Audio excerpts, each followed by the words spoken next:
You got world writer's block? Yeah. Are you stuck? Uh-huh. Well, what's wrong with you? Is George Lucas the best dungeon master? How did he come up with all this content? He was watching Kurosawa films and spaghetti westerns, and he had mysticism and world religions and all sorts of crazy ideas. And Camelot. Yeah, definitely. Arthurian legends, the hero's journey. He took every little bit of that, stuff that's not unique, stuff that he did not create. He made it unique and he made it his own, which is what we're going to show you how to do today. We want you to be able to use the media that you're already consuming to make your worlds, to make your combat encounters, your social interactions. They're all out there waiting for you to watch and to read and be inspired by. We're going to take a specific scene out of Star Wars. That's the cantina scene. And we are going to pluck out the most important elements that we think will work best in a Dungeons and Dragons setting. We're going to identify those for you, and we're going to show you exactly how to be like George Lucas, taking sci-fi, fantasy, westerns, all that stuff, and making it your own unique vision. We're developing your dungeon master's eye. Once we train you like this, you'll never consume media the same. Before we break down this marvelous cantina scene, let us know in the comments what's a famous movie scene or movie or video game that you would like us to break down. And Mos Eisley is a wonderful place to pluck out of a movie, pluck out of something for Dungeons and Dragons. It is a thieves' den, a place where rogues and scoundrels are really kings and princes. There's no law. That's the first thing we want to create in our Dungeons and Dragons game, is that kind of a feel for a place that we're going to. For us, in this instance, we're going to try to change stuff up enough that it is unique, and you can't really tell that this is the cantina scene. It's sort of through a distorted lens. That's why when you pull these concepts, pull something vague out of it. Just the theme of this being an outskirt town with shady deals and shady characters. We're going to make this a port city where people have easy access to get in and out via ships if deals go wrong. Have it make sense in your world. Like, why would this place exist here? It's far away from the castle. It's far away from the knights of the realm that typically roam around and keep the peace. Things of that nature. So first thing that happens is Luke, R2, and C-3PO and Obi-Wan enter this shady bar. I mean, it seems like Obi-Wan's been here before. He knows what he's doing. he like goes right up to people he knows, which is kind of interesting to kind of see this built in the Obi-Wan show somewhat. Yeah, why are we going to this place? Why are we going to have our D&D heroes going into this hive of scum and villainy? So the reason why Obi-Wan brings Luke here is to find a ship to get off the rock. You know, we're going to meet an NPC here. It may not be for travel. No, I think we're going to make it about guns, right? Yeah. We're going to make it about, maybe in this fantasy setting, guns are highly illegal and they're really rare. Rare, they're hard to find. So like this is the side quest for that player of yours that wants to have guns in the D&D setting. So that's where we're heading to. We're meeting up with this NPC who can hook us up with all these black market tech gadgets. Blunderbuss and boom sticks. Thunder trumpet. We want to create the atmosphere instantly coming into this bar. Yes, that is an element we have discussed. Just the atmosphere of the cantina is something we absolutely want to steal, right? The whole beginning of this scene is like Obi-Wan's off to his contacts. This is normal to him. Luke comes in and he's like, everywhere he turns his head, he can't not look at something that's intriguing, strange, wild to him. And the camera just pans back and forth to like crazy different types of aliens that are mingling together and laughing and drinking and making shady deals and whispering in each other's ears. And that's what we're going to steal, right? So part of that atmosphere is we're going to take, maybe this is a low-level adventure for you guys, and everything that you see in this particular bar that you guys walk into, it's your bugbears, your skeletons, your goblins, your hobgoblins, all the bad guys, your gnolls, all the bad guys that you would typically be fighting in a low-level D&D adventure are sitting in this place, laughing it up. They are like getting into kobolds and goblins. They're getting into fist fights. They're doing like all sorts of shenanigans. When your very heroic sort of party walks in this place, like they're stopping playing that jizz music is stopping.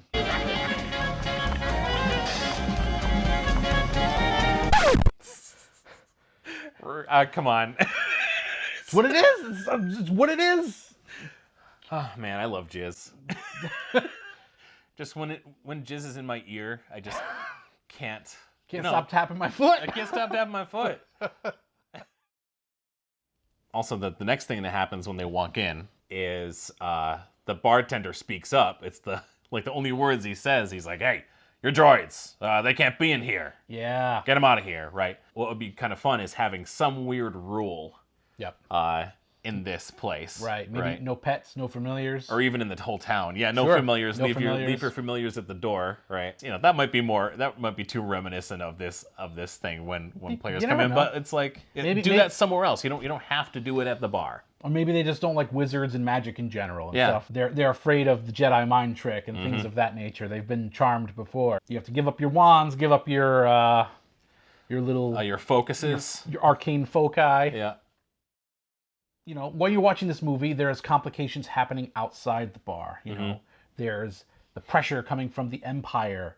You have these stormtroopers that are looking for these people with the droids, right? Maybe you make like a complications table that you can roll on as a dungeon master. Come up with some sort of outside forces. Yeah. Some irritable patron likes to pick fights. Likes to show off how nasty and scoundrelly he is. Yep. How he's wanted in 13 kingdoms, right? Yep. Yeah, have that guy. You can bump into that guy anywhere in the city, anywhere. Right? You want to make it uncomfortable for your players. That's sort of the element that we're picking out for your encounters table here. Is you want to think of things that are going to be like, oh, this place is dangerous. We're outsiders. All the encounters should be tailored towards that.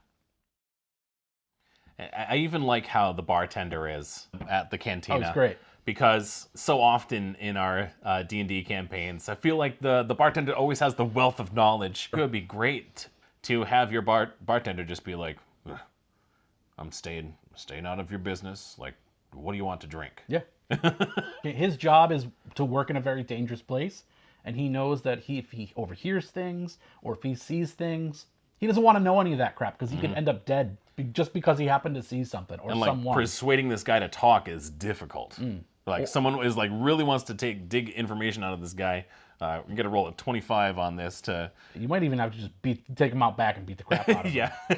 Yeah. Show him your lightsaber.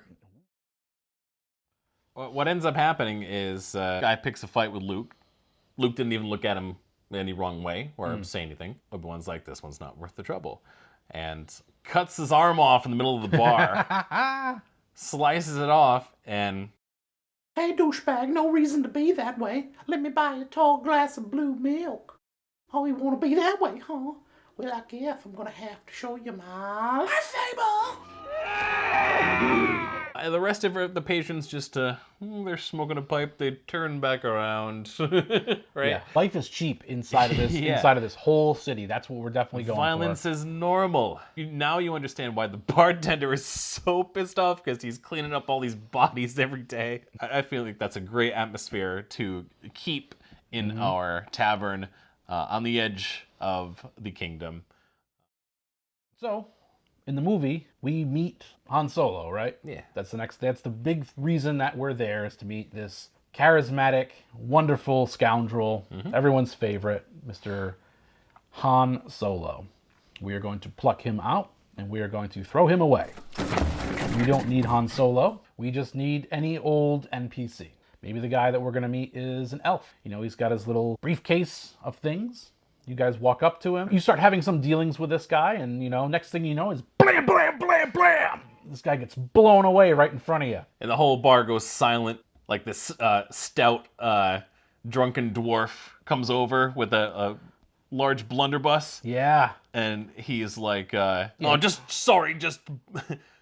blowing away the competition. Maybe the guy you were here to meet just gets blown out of the water, right? Just completely killed. His bodyguard walks up. This tall, towering, like 7.5 dragonborn. Yeah, doesn't speak a lick of common. Yeah, he's our Chewbacca. Sure, right? You can have Chewie. Get rid of Han, bring in Chewie. This cantina scene that we're recreating You're not supposed to make it flow exactly the same as it is in the movie. Yeah, definitely don't try to do that because you get into trouble trying to force a scene-by-scene situation in your game because it's not going to happen that way. When you're consuming media in this way, you pick these generalized themes that you want to express and you just keep in a list with you to be like, ooh, I can pluck that out now. Ooh, I can pluck that out now. It's literal set pieces. You have set piece here, set piece there, action. How do your players respond to it? They're literally, all the world's a stage, and we are merely players. That's what they are. Your players are actors in a scene, and you don't know what they're going to do. It's all improv. They're going to surprise you. If they kill the guy that killed your contact, that's it. You have to figure out what to do from there. Yeah, they killed both contacts who were selling guns in the area. That was rare. Oh, God. You don't want to get that DM's writer block where you're preventing your players from coming over because you're like, guys, I'm not ready. I don't have any content prepared for you. I feel like sometimes the thought of your mind is like, I want to make something new and innovative and something that has never been done before. You can't get there without taking inspiration from the things that have come before it. It's just the evolution of the creative process. There's no original ideas left. Don't be afraid to shamelessly loot, plunder, and pillage from anything and everything you can get your hands on. It's all out there and it's all ready for you to just make into something unique. You shouldn't feel ashamed when you're taking these ideas from content that exists. Take ideas from your favorite things, right?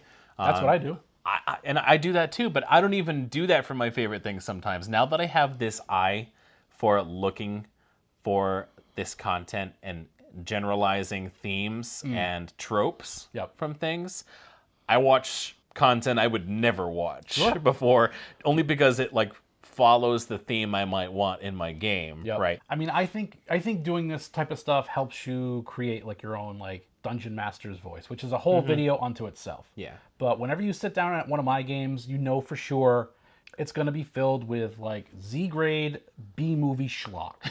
That's just what I watch. It's what I'm inspired by. I love grindhouse horror. I love weird 70s fantasy films, stuff like Wizards or Conquest, just really bizarre things. The more obscure the stuff is that you're ripping off, the least amount of work you actually have to do putting it into your game. They're not going to have any clue where it came from. Nope, they're going to be like, man, how did you think of that? Yeah. You know? I'm just a genius. I just watch a ton of shitty movies. that you're never going to find. That's it. It's almost like reading a book. When you read a specific author, you immediately are like, this feels like Stephen King, or this feels like blah, blah, blah. That's sort of like how it is when you sit at a specific Dungeon Master's table. Yeah. When I'm playing in a KMo game, it feels like a KMo game. It just does. And it should. You should feel like you. Yep. And that's part of this process. Be inspired by stuff. It's the same way when I'm playing a Wolf game. It's definitely... Yeah. People are very cognizant and aware that you're playing in one of my weird games.